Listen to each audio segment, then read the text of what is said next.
Hello everyone, welcome back to Ninja Prep. This is Kapil Goyal, your educator and mentor for PG physics. तो आज का जो lecture है इसमें हम रेक्टिफायर के शॉर्ट नोट्स को कंप्लीट करेंगे।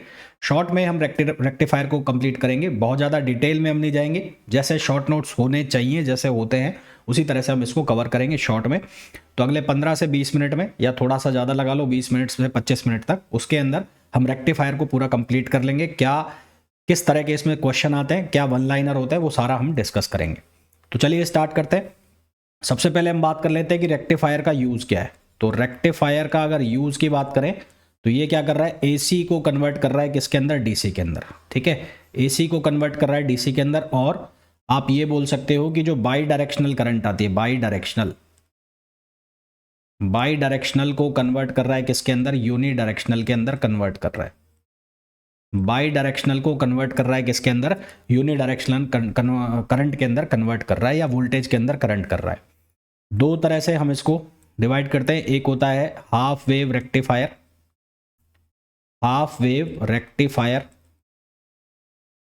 और एक होता है हमारे पास फुल वेव रेक्टिफायर।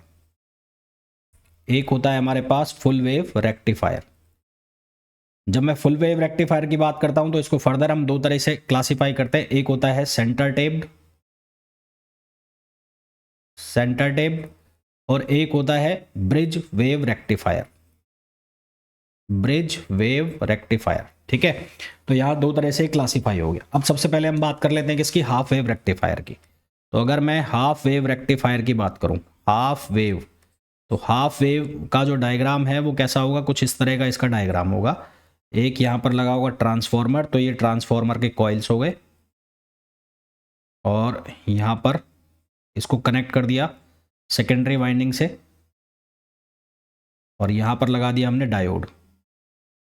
यहां पर हो गया हमारे पास लोड रेजिस्टेंस, तो ये लोड रेजिस्टेंस को लिखा हमने RL से, और इसके अक्रॉस मिल रहा है हमें आउटपुट वोल्टेज। इनपुट वोल्टेज हमें मिलेगा किसके अक्रॉस, इस सेकेंडरी वाइंडिंग के अक्रॉस इनपुट वोल्टेज। ये हो गया डायोड, इसमें से करंट का फ्लो हो रहा है। यहां पर क्या आ गया, Vin, यानी कि इनपुट सिग्नल यहां पर अप्लाई हो रहा है। ठीक है, यहां पर इनपुट सिग्नल अप्लाई हो रहा है। तो अगर इनपुट को मैं ध्यान से देखूं, अगर इनपुट मेरा इस तरह से चल रहा है किसके अंदर, हाफ वेव रेक्टिफायर के अंदर, तो इसका जो आउटपुट मिलेगा वो कुछ ऐसा मिलेगा। हाफ वेव रेक्टिफायर में आउटपुट जो है एक साइकिल में एक बार मिलता है। ठीक है, तो output is only one time in one complete cycle, और वो भी किस में मिल रहा है, पॉजिटिव हाफ साइकिल में। नेगेटिव हाफ साइकिल की अगर मैं बात करूं तो उसके अंदर आउटपुट कितना है, 0 है। कहां पर मिल रहा है, पॉजिटिव हाफ साइकिल में हमें आउटपुट मिल रहा है। ये नेगेटिव हाफ साइकिल है, नेगेटिव हाफ साइकिल में आउटपुट कितना है, 0 है।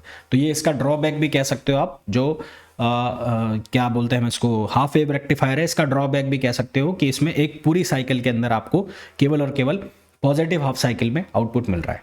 फिर इसकी जो आउटपुट की फ्रिक्वेंसी और इनपुट की फ्रिक्वेंसी है वो आपस में क्या होती है, इक्वल होती है। तो फ्रिक्वेंसी ऑफ आउटपुट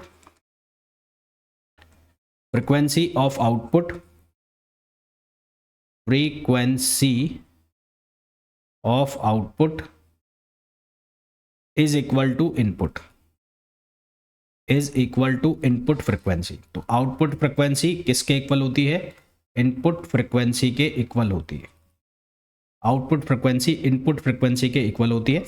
उसके बाद इसमें पूछा जाता है इसकी एफिशिएंसी। तो एफिशिएंसी इसकी कैसे निकालते हैं, एफिशिएंसी निकालने के लिए इसकी जो डीसी पावर है, आउटपुट में क्या आ रहा है डीसी पावर, उसको हम इनपुट एसी पावर से डिवाइड करते हैं। तो rectifier efficiency,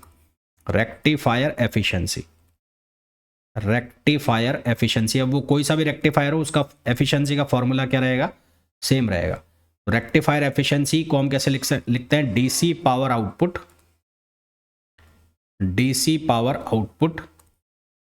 upon AC power input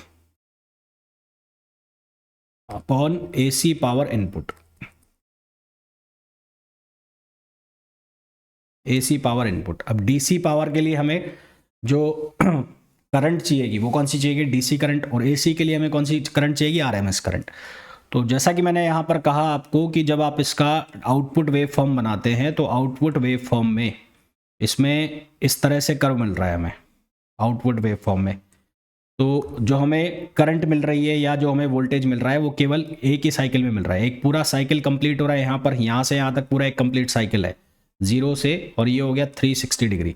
पर आपको जो आउटपुट मिल रहा है वो इसमें मिल रहा है। तो आपको क्या निकालनी है, एवरेज पावर निकालनी है। एवरेज पावर कैसे निकलेगी, उसके लिए पहले आपको एवरेज करंट निकालना पड़ेगा, क्योंकि जो आउटपुट करंट है वो पल्सेटिंग डीसी है ना, डीसी पल्सेटिंग है, तो इसलिए उसकी जो डीसी करंट होगी वो क्या होगी, एवरेज करंट के बराबर होगी।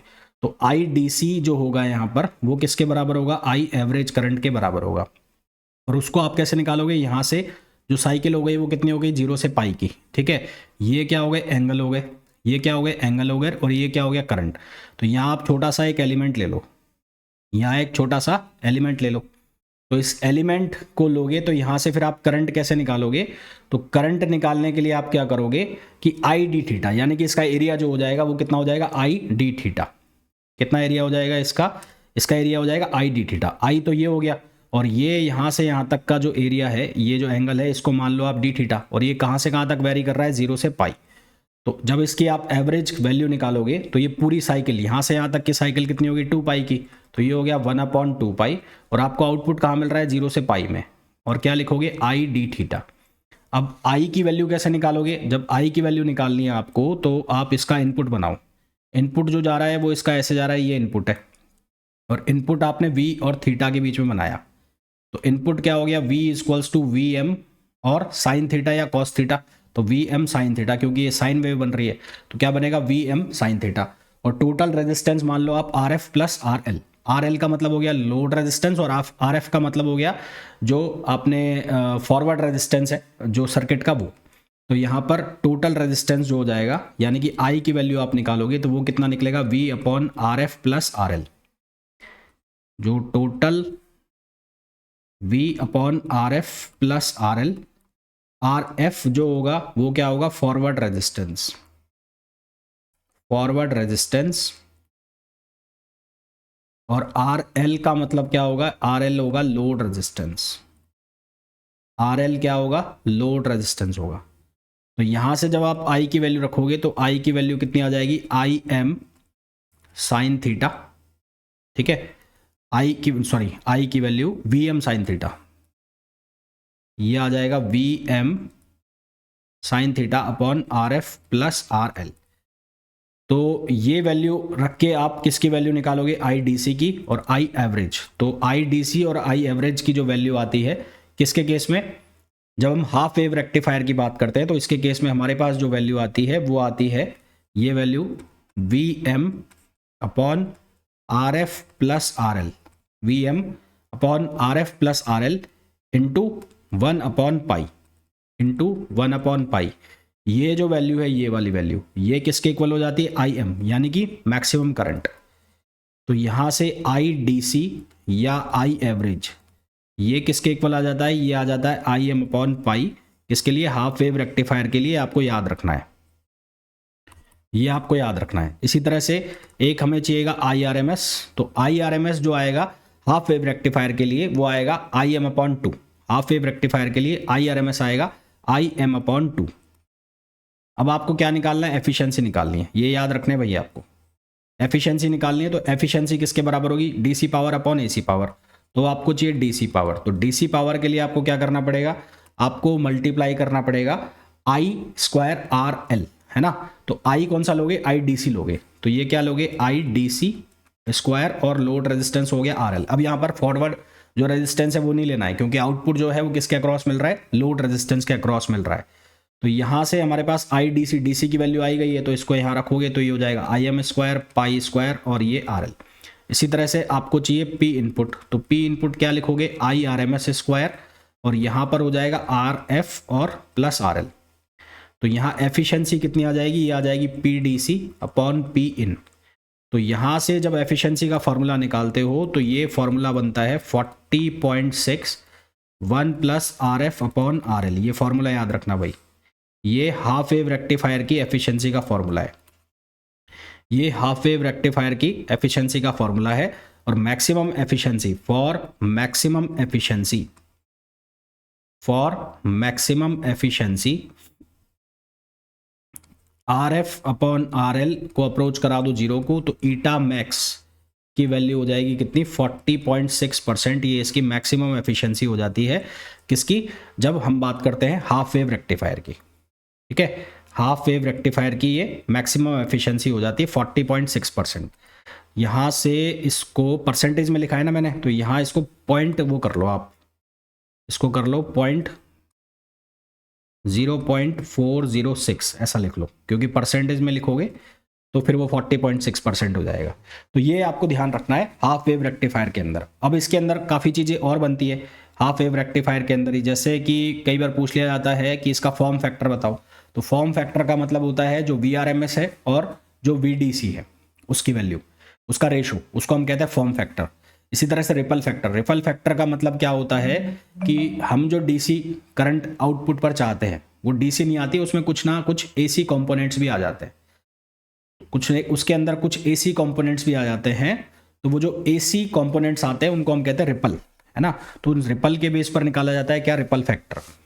तो क्या पूछ लिया जाता है, हमें पूछा जाता है सबसे पहले तो बात कर ले इसके फॉर्म फैक्टर की। तो फॉर्म फैक्टर जो लिखोगे, इसका form factor, half wave rectifier का फॉर्म फैक्टर, फॉर्मूला क्या लिखोगे, VRMS upon VDC, VRMS upon VDC, इसको लिखते हैं F से। तो इसका VRMS किसके बराबर होगा, VM अपॉन 2, और VDC किसके बराबर होगा, VM अपॉन पाई। तो यहां से किसके बराबर हो गया, पाई अपॉन 2। तो पाई अपॉन 2 यानी कि कुछ 1.11 आ जाएगी ये वैल्यू, तो 1.57 आएगी, 1.57। तो फॉर्म फैक्टर किसका, हाफ वेव रेक्टिफायर का फॉर्म फैक्टर कितना हो गया, 1.57। एक बार मैं डिवाइड करके निकाल लूँ, यही आएगा 3.14 डिवाइड बाई 2, 1.57, ये इसका फॉर्म फैक्टर आ गया। फिर पूछा जाता है ripple factor, ripple factor,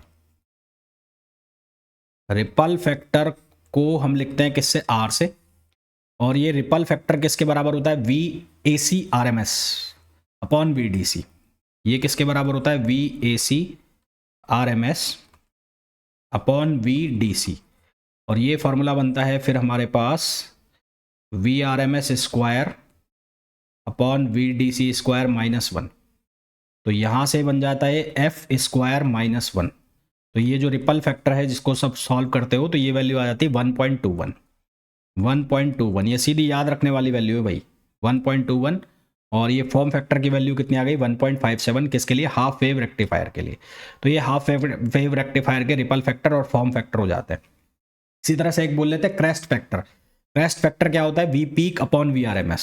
similarly एक पूछा जाता है हमें क्रेस्ट फैक्टर, यही लिख रहा हूं मैं, क्रेस्ट फैक्टर, क्रेस्ट फैक्टर। तो क्रेस्ट फैक्टर होता है वी पीक अपॉन VRMS। तो ये वैल्यू हो जाती है हमारे पास 2। ठीक है, ये वैल्यू कितनी हो जाती है, 2 हो जाती है। तो ये फॉर्मूला आपको याद रखना है जब हम किसके बारे में बात करेंगे, जब हम बात कर रहे होंगे किसके बारे में, हाफ वेव रेक्टिफायर के बारे में। तो ये जितने भी फॉर्मूला मैंने आपको बताए हैं ये आपको याद रखना है, सीधे सीधे क्वेश्चंस पूछे जाते हैं हाफ वेव रेक्टिफायर के केस में। तो ये तो बात हो गई किसकी, हाफ वेव रेक्टिफायर की। हाफ वेव रेक्टिफायर की जो ड्रॉबैक थी वो क्या थी कि इसमें केवल एक साइकिल में एक बार आउटपुट मिल रहा है। जो नेगेटिव हाफ साइकिल है उसमें जो आउटपुट है हमें नहीं मिल रहा है, यानी कि सीधी सीधी लाइन जो आ रही थी ऐसे, तो वहां पर हमें आउटपुट नहीं मिल रहा है। तो इसके लिए फिर किसका क्या बनाए गए, यहां पर बनाया गया full wave rectifier, full wave rectifier, full wave rectifier. तो फुल वेव रेक्टिफायर जो था उसके अंदर दो तरह के हमारे पास केस बने, एक सेंटर टेप्ड और एक कौन सा बना, ब्रिज वेव। तो एक बना कौन सा, सेंटर टेप्ड, एक बना कौन सा, सेंटर टेप्ड। सेंटर टेप्ड का मतलब क्या था कि हमारे पास जो डायग्राम था वो डायग्राम कुछ ऐसे था।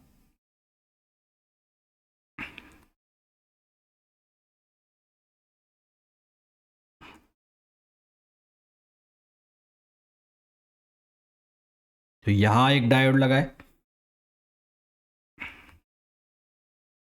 यहां लोड रेजिस्टेंस है, यहां बीच में से टेपिंग कर दी इसके ऐसे, और यहां एक लोड रेजिस्टेंस लगा दिया हमने, यहां पर लोड रेजिस्टेंस लगा दिया। तो दो लोड रेजिस्टेंस हो जाएंगे हमारे पास। ठीक है, लोड रेजिस्टेंस कितने हो गए, 2 हो गए। तो दोनों डायोड यहाँ से इसको ऐसे लगाया, ये रेजिस्टेंस हो गया, सेंटर टेपिंग कर रखी है, ये हो गया RL, और यहाँ पर लगा दिया एक डायोड ऐसे। तो यहाँ पर हमें मिलेगा V in, ये हो गया V in, और यहाँ पर हमारे पास क्या हो गई, सप्लाई वोल्टेज। यहाँ पर हमारे पास क्या हो गई, सप्लाई वोल्टेज हो गई, ये सप्लाई हो गई। ठीक है, अब इनपुट जो जा रहा है हमारा वो तो इसी तरह से जा रहा है जैसा पहले जा रहा था, ये इनपुट जा रहा है। अब पॉजिटिव हाफ साइकिल में क्या होगा, अगर मैं पॉजिटिव हाफ साइकिल की बात करूं, पॉजिटिव हाफ साइकिल में क्या होगा, अगर ये प्लस है ये माइनस है, तो ये जो नीचे वाला डायोड है, इसको डायोड को नाम दे दूं मैं D1, और इसको डायोड को नाम दे दूं D2। तो D1 जो होगा वो क्या करेगा, कंडक्ट करेगा। D1 क्या करेगा, कंडक्ट, क्योंकि ये फॉरवर्ड बायसिंग में आ गया, और D2 किस में आ गया, रिवर्स बायसिंग में। D2 not conduct, not conduct का मतलब है ये किस में आ गया, रिवर्स बायसिंग में आ गया। ये रिवर्स बायसिंग में आएगा तो करंट का जो फ्लो है वो ऐसे होगा, वो इस तरह से करंट फ्लो होगी, ऐसे करंट फ्लो होगी। तो करंट का जो फ्लो हो रहा है लोड रेजिस्टेंस में, वो किधर से किधर हो रहा है, वो हो रहा है राइट टू लेफ्ट। ठीक, तो हमें पॉजिटिव हाफ साइकिल में जो करंट मिल रही है या आउटपुट मिल रहा है वो इस तरह से मिल रहा है, ये पॉजिटिव हाफ साइकिल में, और ये किसकी वजह से आ रहा है, D1 की वजह से आ रहा है। फिर अगर बात करो नेगेटिव हाफ साइकिल, तो नेगेटिव हाफ साइकिल के केस में क्या होगा कि जो D1 है, पोलरिटी चेंज करोगे तो अब D1 क्या हो जाएगा, वो नॉट कंडक्ट हो जाएगा। D1 नॉट कंडक्ट, और D2 जो है वो क्या करेगा, कंडक्ट करेगा। D2 कंडक्ट करेगा और D1 नॉट कंडक्ट है, तो उसमें क्या होगा, अब हमें जो नेगेटिव हाफ साइकिल में भी क्या मिलेगा, इस तरह से एक आउटपुट मिलेगा, और ये किसकी वजह से मिल रहा है, D2 की वजह से। तो ये कंडक्ट करेगा तो करंट का फ्लो स्टिल किधर हो रहा है, लोड रेजिस्टेंस में, लेफ्ट टू राइट। तो current flow in load resistance is from left to right, from right to left। Current जो है वो किधर से किधर फ्लो हो रही है, राइट टू लेफ्ट फ्लो हो रही है करंट। तो यहां पर हमें अब एक कंप्लीट साइकिल के अंदर पॉजिटिव हाफ साइकिल और नेगेटिव हाफ साइकिल दोनों के अंदर हमें क्या मिल रही है, हमें आउटपुट मिल रही है। और यहां ध्यान देने वाली बात यह है कि इसकी जो आउटपुट की फ्रिक्वेंसी है, वो 2 टाइम्स है किसके, इनपुट की फ्रिक्वेंसी की। इसकी जो आउटपुट की फ्रिक्वेंसी है, इसकी जो आउटपुट फ्रिक्वेंसी आएगी वो कितनी आएगी, 2 टाइम्स ऑफ इनपुट फ्रिक्वेंसी, ठीक है। जब हम किसकी बात करेंगे, centre taped full wave rectifier की बात करेंगे तो उसके केस में इसी तरह से एक वोल्टेज होता है जिसको हम कहते हैं पीक इनवर्स वोल्टेज। कौन सा वोल्टेज, पीक इनवर्स वोल्टेज। तो पीक इनवर्स वोल्टेज जो होगा यहाँ पर, वो पीक इनवर्स वोल्टेज, सबसे पहले बात तो ये होता क्या है कि रिवर्स बायसिंग में जब हम किसी सर्किट के ऊपर या रिवर्स बायसिंग में वोल्टेज की वो वैल्यू जहां तक सर्किट सस्टेन कर जाए, मतलब सर्किट जले नहीं, तो उसको हम कहते हैं पीक इनवर्स वोल्टेज। जब हम हाफ वेव रेक्टिफायर की बात करते हैं तो उसमें peak inverse voltage maximum voltage के इक्वल होता है। यहाँ पर जो मैक्सिमम वोल्टेज है वो 2 पार्ट में बट गया, आपको साफ साफ दिख रहा है, ये 2 पार्ट में बट गया, एक VM ये हो गया और एक VM ये हो गया। तो यहाँ जो पीक इनवर्स वोल्टेज होगी, यहाँ पर जो पीक इनवर्स वोल्टेज होगी सेंटर टेप्ड में जो पीक इनवर्स वोल्टेज होगी वो किसके बराबर होगी, 2 इंटू VM। जबकि हाफ वेव में, मैं यहां लिख भी देता हूं, हाफ वेव रेक्टिफायर में, हाफ वेव के केस में जो पीक इनवर्स वोल्टेज होगी वो किसके इक्वल होगी, वो VM के इक्वल होगी। ठीक है, हाफ वेव में जो पीक इनवर्स वोल्टेज है वो किसके इक्वल होगी, VM के इक्वल होगी। तो ये कौन सा होता है, ये होता है सेंटर टेप रेक्टिफायर। इसके भी एफिशिएंसी के फॉर्मूले तो दोनों के सेम आएंगे, चाहे वो फुल वेव ब्रिज रेक्टिफायर हो और चाहे वो सेंटर टेप रेक्टिफायर हो, full wave rectifier. Centre tap के साथ कुछ प्रॉब्लम्स हैं, जैसे कि ये बिल्कुल बीचों बीच इसको लोड रेजिस्टेंस को लोकेट करने में दिक्कत आती है सेकेंडरी वाइंडिंग के साथ, है ना, difficult to locate the centre tap on secondary winding. DC output जो है इसका स्मॉल हो जाता है क्योंकि हर डायोड जो है वो एक साइकिल में एक बार यूज़ होता है। डीसी आउटपुट जो है इसका स्मॉल हो जाता है क्योंकि एक बार एक डायोड बंद पड़ा रहता है, एक डायोड चालू रहता है, ठीक। और इनका जो पीक इन्वर्स वोल्टेज है वो हाई हो जाता है, इनका जो पीक इन्वर्स वोल्टेज है वो हाई हो जाता है। फिर हम यूज़ में लेते हैं कौन सा, हम यूज़ में लेते हैं फुल वेव ब्रिज रेक्टिफायर। तो full wave bridge rectifier, full wave bridge rectifier. अब इसमें और सेंटर टेप में क्या डिफरेंस है? ब्रिज वेव में टोटल डायोड्स जो यूज़ होते हैं यहाँ पर, टोटल डायोड्स वो कितने यूज़ होते हैं? टोटल डायोड्स यहाँ पर यूज़ होते हैं 4, जबकि सेंटर टेप में टोटल डायोड कितने यूज़ हो रहे थे? 2। यहाँ पर जो टोटल डायोड है वो कितने यूज़ हो रहे हैं? 4 यूज़ हो रहे हैं। तो 2 डायोड में एक बार आउटपुट मिलता है, 2 डायोड में एक बार आउटपुट मिलता है। यदि इसका डायग्राम बनाएं हम तो डायग्राम कुछ ऐसा बनेगा। ये मैं सेकेंडरी वाइंडिंग वाला हिस्सा बना रहा हूँ पहले।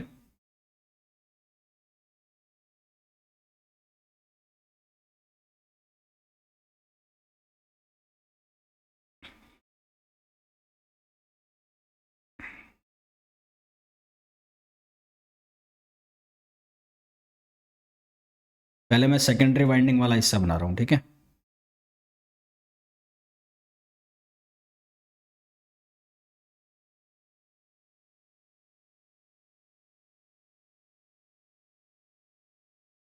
ये होगा कुछ इस तरह से।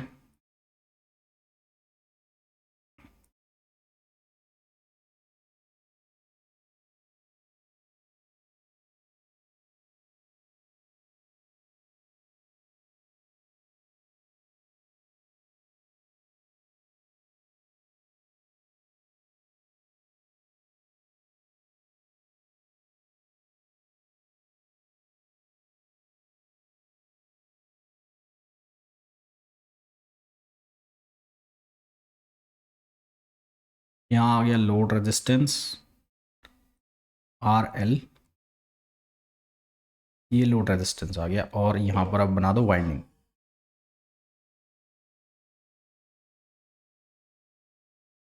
ये सिग्नल आ गया, ये सिग्नल आ गया। तो इसको नाम दे दो, ये हो गया D1 D3, D1 के सामने हो गया D3, D1 D3, और ये हो गया D2 और ये हो गया D4। तो यहाँ पर जो आउटपुट साइकिल बनेगी, आउटपुट यहाँ पर आउटपुट कुछ इस तरह बनेगा। तो इसमें काम करेंगे D1 और D3, ये दोनों क्या होंगे? कंडक्टिंग स्टेट में होंगे, ऑपोजिट वाले कंडक्टिंग स्टेट में होंगे। फिर सेकंड में आएगा D2 और D4, ये D2 और D4 कंडक्टिंग में होंगे। फिर इसी तरह से चलेगा D1 और D4, तो यहाँ पर ऑपोजिट में जो होंगे वो कंडक्टिंग में आएंगे और बाकी के 2 क्या हो जाएंगे? वो डू नॉट कंडक्ट में आ जाएंगे। तो इस तरह से यहाँ पर हमें आउटपुट मिलेगा, ठीक है। इस तरह से आउटपुट मिलेगा यहाँ पर। और जब हम आउटपुट फ्रिक्वेंसी की बात करेंगे तो आउटपुट फ्रिक्वेंसी शुरू में मैंने बताया कि यहाँ पर आउटपुट फ्रिक्वेंसी वो 2 टाइम्स हो जाएगी किसकी? Input frequency. Full wave rectifier के अंदर आउटपुट फ्रिक्वेंसी 2 टाइम हो जाएगी किसकी? फुल वेव इनपुट फ्रिक्वेंसी की। इसकी जो हम क्या निकालेंगे? एफिशिएंसी। तो इसकी एफिशिएंसी का फॉर्मूला लिखें तो एफिशिएंसी का फॉर्मूला तो वही सेम आएगा, PDC अपॉन PAC। तो यहाँ हमें क्या चाहिएगा? IDC। तो यहाँ IDC जो निकालोगे, वहाँ पर IDC की वैल्यू कितनी लिखी थी? वहाँ लिखी थी IM अपॉन पाई। यहाँ IDC की वैल्यू कितनी लिखोगे? यहाँ लिखोगे 2IM अपॉन पाई। फिर यहाँ पर IRMS चाहिएगा, वहाँ था IM अपॉन 2, यहाँ पर होगा IM अपॉन √2। तो यहाँ एफिशिएंसी जो बनेगी वो बनेगी 0.82 upon 1 plus RF upon RL, ठीक है, RF अपॉन RL। और ये ध्यान रखना भाई, ये वाला 2IM अपॉन पाई, और ये कितना हो गया? IM upon √2। फिर उसके बाद यहाँ पर मैक्सिमम एफिशिएंसी निकालोगे तो मैक्सिमम एफिशिएंसी कितनी आ जाएगी? वो आ जाएगी 80, 40.6 था ना, उसका डबल 81 आएगा। ये 80 नहीं आएगा, 81। तो 0.812, तो मैक्सिमम एफिशिएंसी कितनी आ जाएगी? 81.2%। और ये कब आएगी? व्हेन RF अपॉन RL ये किसको अप्रोच करेगा? 0 को। RF अपॉन RL ये किसको अप्रोच कर जाएगा? 0 को अप्रोच कर जाएगा। तो एफिशिएंसी मैक्सिमम हो जाएगी, और मैक्सिमम एफिशिएंसी की वैल्यू कितनी हो जाएगी? 81.2% इसकी मैक्सिमम एफिशिएंसी हो जाएगी। 81.2% इसकी मैक्सिमम एफिशिएंसी हो जाएगी। क्लियर यहाँ तक? इसके बाद यहाँ पर क्या बताना होता है? इसके वही फॉर्म फैक्टर, फॉर्म फैक्टर के अलावा इसका रिपल फैक्टर, तो फॉर्म फैक्टर क्या होगा, फॉर्म फैक्टर होगा इसका Vm/√2 यानी कि Vrms अपॉन Vdc, है ना। तो फॉर्म फैक्टर लिखो सबसे पहले, तो फॉर्म फैक्टर को हम लिखते हैं F से, तो F किसके बराबर होगा, Vrms अपॉन Vdc। तो इसका Vrms कितना हो गया, ये हो गया Vm/√2, और DC जो हो गया इसका वो हो गया 2Vm/π। तो Vm से Vm कैंसिल हो गया, तो ये बन गया π/2√2। ये भी इनके याद रखना है ना, क्या पता कि ये ऑप्शन में आपको दे दे। तो इसको जब सॉल्व करोगे तो ये आएगा 1.11। तो इसका जो फॉर्म फैक्टर है वो कितना आ गया, 1.11। रिपल फैक्टर कैसे निकालोगे, रिपल फैक्टर का जो फॉर्मूला है उसको आप लिखते हो R से, वो किसके बराबर होता है, VAC RMS अपॉन VDC। और हमने ये फॉर्मूला बनाया था, इसके बराबर था F² -1। तो यहाँ से रिपल फैक्टर की जो वैल्यू आ जाती है वो आ जाती है 0.48। कितनी आ जाती है, 0.48। भाई ये याद रखना, ये भूल जाते हैं, मैं पहले बता रहा हूँ, है ना, ये भूल जाते हैं इन चीज़ों को। तो ये इसका रिपल फैक्टर आ गया। फिर इसमें क्रेस्ट फैक्टर निकालना है, क्रेस्ट फैक्टर। तो इसका जो क्रेस्ट फैक्टर होगा वो क्रेस्ट फैक्टर होगा Vm/√2, है ना, यानी कि peak voltage upon RMS voltage. तो इसको हम लिखेंगे किससे, C से। तो ये कितना हो जाएगा, V peak upon V RMS। तो इसका V पीक कितना हो गया, Vm, और ये हो गया Vm/√2। तो यहाँ पर इसका क्रेस्ट फैक्टर आ गया √2, जबकि हमने हाफ वेव रेक्टिफायर के अंदर देखा था तो उसका क्रेस्ट फैक्टर आया था कितना, 2। यहाँ पर इंपॉर्टेंट चीज़ जो है अब ध्यान रखने वाली, वो इनकी फ्रिक्वेंसी का एक तो ध्यान रखना कि हाफ वेव रेक्टिफायर के अंदर आउटपुट और इनपुट की फ्रिक्वेंसी सेम रहती है, जबकि जो हम फुल वेव रेक्टिफायर की बात करते हैं तो वहाँ आउटपुट की फ्रिक्वेंसी 2 टाइम्स हो जाती है इनपुट की फ्रिक्वेंसी की। फिर पीक इनवर्स वोल्टेज की अगर मैं बात करूँ तो पीक इनवर्स वोल्टेज जो हाफ वेव रेक्टिफायर है उसमें सेम था, Vm के बराबर था। यहाँ पर फुल वेव रेक्टिफायर के केस में, है ना, फुल वेव रेक्टिफायर के केस में पीक इनवर्स वोल्टेज में जो सेंट्रली टेप है वो 2 टाइम्स हुआ था, जबकि ब्रिज वेव के अंदर पीक इनवर्स वोल्टेज सेम रहेगा, ठीक है। तो पीक इनवर्स वोल्टेज इन ब्रिज वेव, तो ब्रिज वेव के अंदर पीक इनवर्स वोल्टेज PIV वो किसके बराबर रहेगा, Vm के बराबर रहेगा। तो मैं इन पॉइंट्स को एक बार वापस लिख देता हूं, PIV किसके लिए, हाफ वेव के केस में ये कितना रहेगा, PIV = Vm। फिर PIV किसके लिए, सेंटर टेप्ड। तो सेंटर टेप्ड के केस में ये कितनी वैल्यू जाएगी, ये वैल्यू जाएगी 2VIm, 2 × Vm। और उसके अलावा DC के फॉर्मूला, RMS के फॉर्मूला, फॉर्म फैक्टर का फॉर्मूला क्या होता है, फिर हमने बात की कि जो रिपल फैक्टर है उसका फॉर्मूला क्या होता है, वो ध्यान रखना भाई। फॉर्म फैक्टर का फॉर्मूला क्या होता है, फॉर्म फैक्टर में आप क्या करते हो, किसको किससे डिवाइड करते हो, जो रिपल फैक्टर का फॉर्मूला बनाते हो वो बनाते हो आप R = √f² -1। तो F क्या हो गया, वो हो गया फॉर्म फैक्टर। फॉर्म फैक्टर कैसे बनाते हो, AC में किसका भाग लगाते हो, DC का, है ना, VAC अपॉन VDC, वो क्या बनता है, फॉर्म फैक्टर बनता है। तो इस तरह से आपको ये फॉर्मूलाज याद रखने हैं। ये कंप्लीट हो गया तुम्हारा क्या, ये कंप्लीट हो गया ये तुम्हारा रेक्टिफायर। और इसके बाद नेक्स्ट लेक्चर में हम बाकी जो टॉपिक्स है उनको डिस्कस करेंगे, लाइक ऑपरेशनल एम्पलीफायर है उसको नेक्स्ट लेक्चर के अंदर हम डिस्कस करेंगे। तो इस लेक्चर में इतना ही, मिलते हैं नेक्स्ट वीडियो में। Till then, thank you, bye bye.